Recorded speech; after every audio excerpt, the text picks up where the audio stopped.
The movie starts with a somewhat cliché scene where the sound of a beeping alarm wakes a lady from sleep. She switches off the alarm and picks up her camera. She starts taking snapshots of her room, and then takes a photo of the person lying in bed beside her. She suddenly notices the man's erection, and gets irritated, pulling the blanket down. This immediately wakes the man, who becomes embarrassed. He tells her that his erection isn't deliberate and accuses her of being envious because he has a and she doesn't. She promises him that it will be the last time she lets him crash in her bed and tells him to get up. After they are both dressed and walking down the road, about to start their day's business, he asks her why it's fine for her to do her woman things, but not for him to do his man things. She tries to tell him she has hurt him, but he flicks her cap and playfully runs away. The scene cuts back to the lady and the man in the car, vibing to some cool beats on the radio. Suddenly, we get a monologue scene presented as an uploaded video titled, JJ's Just Saying. In the video, JJ explains that the guy she is hanging out with is Seb, her best friend. She then describes her relationship with Seb, a gay man, and herself, a stud lesbian, and explains that if she becomes close with another female, it might get too complicated. She also avoids hanging out with another stud like herself to avoid competition, and doesn't like hanging out with straight men either. She believes the safest option is to stick with gay men, and besides that, she loves Seb. Seb and JJ are photographers, and at the moment, they are taking wedding photos of a couple, a transgender woman and a man. The couple seems a bit off, as it appears the bride isn't really interested in the groom, making the love seem one-sided. After the photo session, JJ asks Seb if, in every relationship, there's always one person who is more loved than the other. Seb responds that it depends on whether it's true love. At night, JJ and Seb attend a gay club party. While waiting in line, a guy they refer to as Smack Jack approaches them. Smack Jack seems interested in Seb, but Seb doesn't want to give him the time of day, as he believes Smack Jack is a gomer. Smack Jack slips some happy pills into Seb's pocket, and when Smack Jack leaves, Seb and JJ take the pills and head inside. Once inside the club, JJ and Seb go ahead and dance with different people. Seb dances with two guys, while JJ suddenly takes an interest in a really beautiful lady dancing with another stud. The lady notices JJ looking at her, ditches the stud, and goes to meet JJ. She introduces herself to JJ as Elle. Elle flirts with JJ, and the two immediately start liking each other, and they move on to dancing together. After they finish dancing, Elle asks JJ if they can dance together another time. JJ gives Elle her number by writing it on Elle's lap, and just as they are about to share a kiss, JJ throws up on the ground. JJ gets really embarrassed, so she dashes out of the club, dragging Seb along.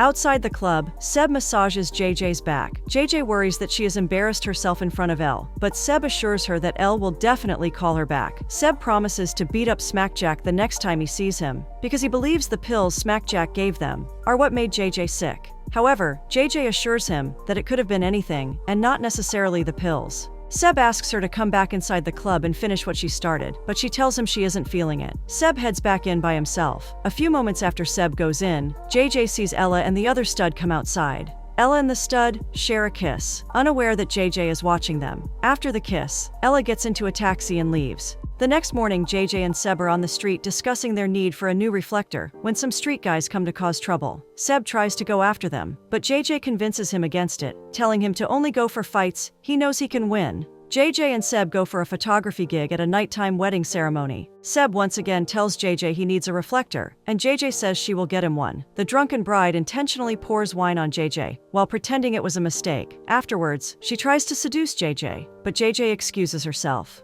The bride then tries to flirt with Seb in front of her husband, much to the man's displeasure. JJ goes to the ladies' room to try to wash off the wine stains, and another lady enters. The lady mistakes JJ for a man, and tells her she's in the wrong restroom, but JJ shows her to prove that she is also a woman.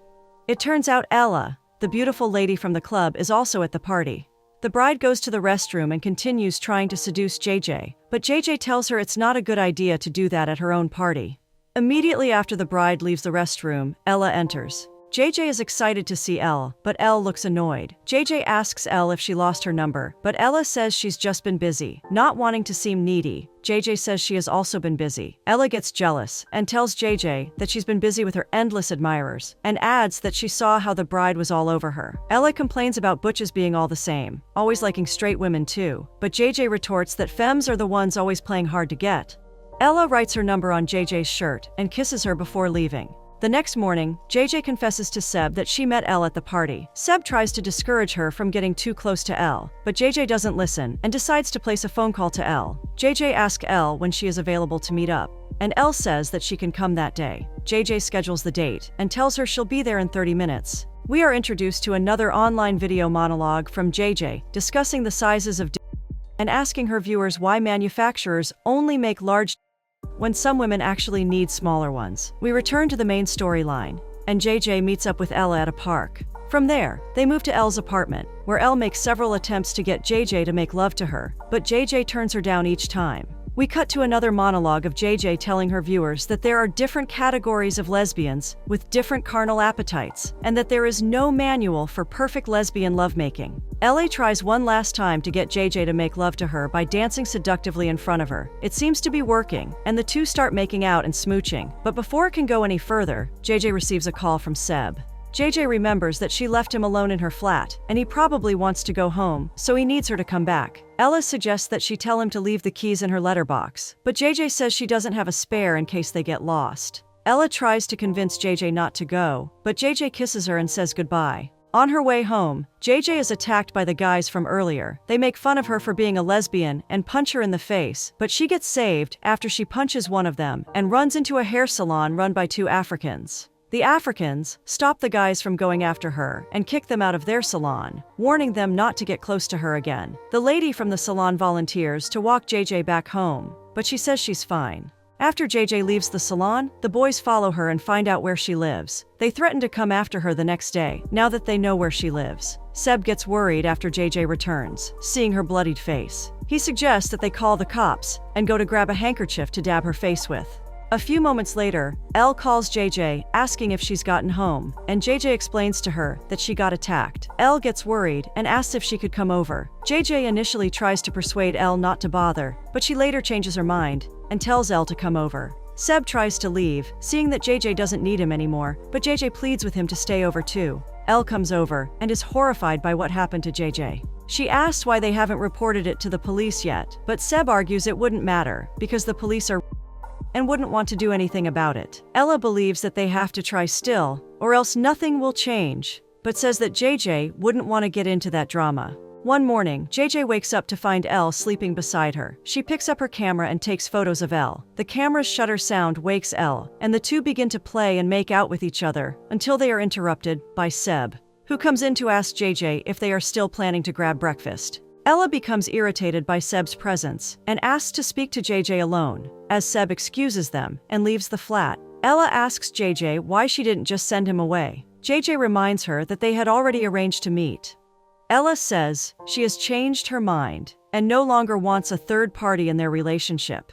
JJ tries to persuade her to let it go, but Elle becomes even more visibly annoyed and leaves. JJ goes to meet Seb outside, and the two friends get into a heated argument. JJ insists that Seb can't stand seeing her with anyone, but Seb says it's just Elle, as he doesn't believe she is good for JJ. As they argue, Seb becomes furious and decides to end his friendship and partnership with JJ, leaving angrily. Over the course of several days, JJ checks her voicemail to see if Elle or Seb has left her a message, but she is disappointed to find none. A few days later, JJ finally decides to apologize to Elle by bringing her flowers. She apologizes for being a bad girlfriend and explains that she doesn't want to hurt Elle. It's just that she doesn't want to upset Seb either. Elle accepts her apology, and they reconcile. Over the next few days, they go on several dates together.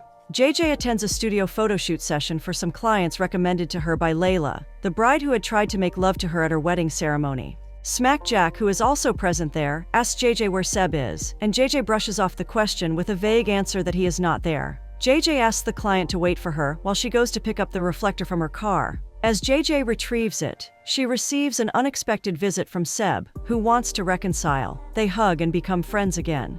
Seb is surprised to see Smack Jack in the photo studio dealing substances to the clients. He tells him to hold the reflector for them while JJ takes the photos, which Smack Jack happily does. After the photo session is over, Seb thanks Smack Jack for assisting with the photo shoot. However, when Smack Jack tries to kiss him, Seb pulls away. In the car, JJ complains to Seb that she isn't sure she can handle being in a relationship anymore. Seb says he thought her thing with Elle wasn't that deep, but JJ explains that she's the kind of lesbian who usually thinks of wedding bells the moment she gets romantically involved with another woman. Seb, however, tells her to take it easy. JJ gets her wishes fulfilled when Elle suddenly proposes to her. JJ initially tries to refuse, telling Elle that proposing to her will make them fall under the lesbian curse, where love ends after the wedding. But later on, she finally accepts the ring, and the two of them make a toast. JJ asks Ella when she's finally going to tell her what kind of job she's into. Ella tells JJ to promise her she won't get mad at what she's about to reveal. JJ promises she won't, and Ella asks JJ to grab her bag and bring it. After JJ brings the bag, Ella asks her to remove the contents. JJ is confused when she realizes that the bag contains props for Ella tells JJ to do anything she likes to her with those props. The two of them later begin to make love using the After the session, the couple lies down to have a conversation, and that is when Ella reveals to JJ that she works as a for men, fulfilling their dark fantasies. JJ forgets about her promise not to get mad and becomes furious about the situation because Ella has been sleeping with men while claiming to be a lesbian. Ella tells her that what she does is just business, and there are no emotions attached, but JJ doesn't believe her. JJ becomes really heartbroken and tries to leave, but Ella cries and pleads with her not to go, fearing she won't come back. However, JJ still leaves Elle amidst her tears. As JJ walks home that night, feeling emotionally distraught, her phone rings, and it's Elle calling. JJ immediately presses the red button. Upon getting home, JJ uploads another monologue video, where she asks her viewers if paying for intimacy is the same as buying a hat or luggage. She also asks if selling feelings is different from giving them away for free. She then wonders if intimacy is ever truly free anyway. The next day, while Seb is keeping JJ company, Elle calls JJ, apologizing for hitting her. She adds that her job as a is just business, and that it's different from JJ's. JJ says she still feels weirded out and needs some time to think. Ella becomes emotionally furious and yells and curses at her before cutting the call. Seb tries to convince JJ that what Ella is doing is not that big of a deal, because he has also had boyfriends who were boys. JJ tells him she bets he would feel different if he found out those boyfriends were doing it with straight women. Seb clarifies that pure boning is different from affairs with love, because that's priceless. JJ says she just can't get the images of Elle having intercourse with a straight man out of her head, which makes Seb tease her for being too straight sometimes. She retorts by saying he's sometimes too gay. She asks Seb to stay with her again that night, and he agrees. That night, Seb exchanges naughty texts with one of his online pals and begins to off. At the same time, JJ is having a shower when memories of Elle keep popping into her head. She soon realizes that she's bleeding from her nose. She leaves the bathroom to find some tissues to stop the bleeding, but catches Seb off to the screen, which makes her burst out laughing, and it startles him. They both laugh about the awkward situation, and after they finish laughing, JJ confesses to Seb that she actually misses Elle. The next morning, JJ and Seb have tea together, and JJ expresses how glad she is not to go to work that day, because she wouldn't be able to bear looking at couples with their smug faces. JJ then asks Seb if they can go out to have some fun, and Seb suggests that they go on a picnic. It seems JJ is down for the idea. Seb reminds her not to forget to bring the spliff to share. Just as they're about to drive off, Smackjack suddenly chases after their car and begs them to open the door for him, claiming some guys are chasing after him. JJ and Seb laugh at him as they keep driving off without opening the door. However, out of desperation, he tries to hop in through the window, struggling to pull himself in, while also asking them to drive faster. JJ and Seb keep on laughing at him. After Smackjack is properly seated, JJ asks him what happened. He tells her that the less she knows, the better. In a hurry to get rid of Smackjack, Seb asks where he can drop him off and wonders if he can leave him at a nearby spot. However, Smackjack says he needs to get as far away from the area as possible. He then changes the topic, telling them it's great to be with them in the car. He even calls Seb gorgeous, but Seb just scoffs. Smackjack continues to chew on some happy pills and asks if he can accompany them wherever they're going. He even tries to bribe them with some. While at the picnic, Seb suddenly sees Manchester Joe, the man he usually engages in naughty texting with, walk by.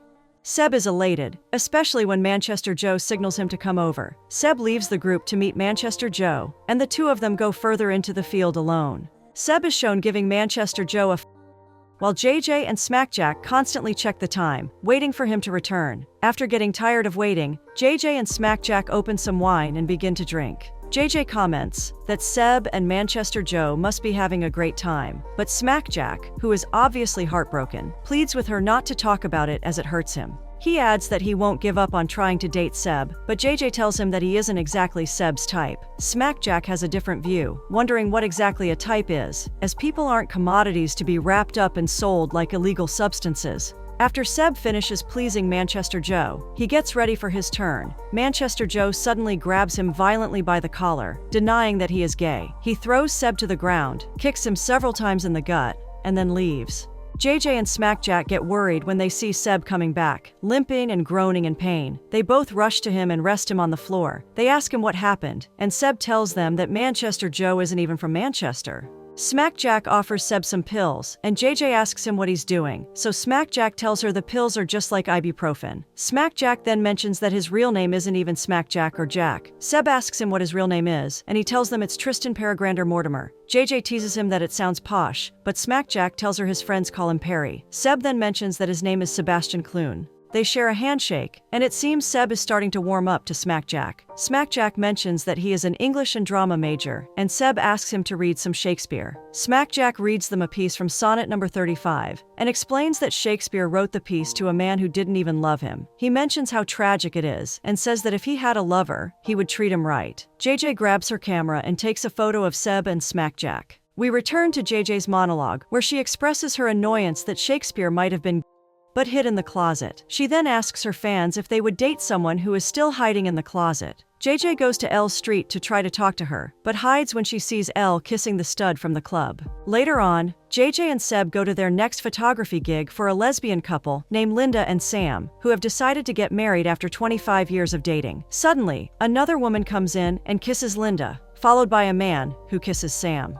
JJ is confused about what is happening. The couple explains that they decided to bring their lovers along for the celebration. After the photography session is over, JJ muses over the fact that the couple managed to stay together for 25 years, while her longest relationship didn't even last 25 weeks. Seb remarks that it's because the current generation finds it easy to throw things away and get new ones. He also expresses his disappointment with the man at the wedding for getting involved with lesbians. However, JJ reveals that the man is actually a trans man, much to Seb's surprise. JJ begins to wonder whether she should have gone easy on Elle, but Seb tells her to be honest with Elle and express how she really feels. Seb asks her if she still loves Elle, and she responds that she doesn't know. Later that night, JJ and Seb go to the club to have fun. Seb and Smackjack dance together, while JJ spots Elle dancing with the stud and tries to cut in, but Elle walks away. JJ tries to go after Elle, but the stud blocks her way, and the two of them begin to fight. Elle runs back in and breaks up the fight, and JJ tells Elle she just wants to talk to her. Elle tells her to speak up, but JJ is lost for words. A few moments later, JJ, Seb, and Smackjack are bounced out of the party, and JJ muses over the fact that Elle is still wearing her engagement ring. Seb says she should forget about Elle since she has someone new, but Smackjack advises that JJ shouldn't give up on Elle and that she should call her. The next day, JJ heads to Elle's apartment to apologize, but Elle tells her she's busy and shuts the door in her face. At another photography gig for an Indian bride about to get married, Seb complains once more about needing a bigger reflector. Just then, the bride receives a call from the groom that the wedding has been called off.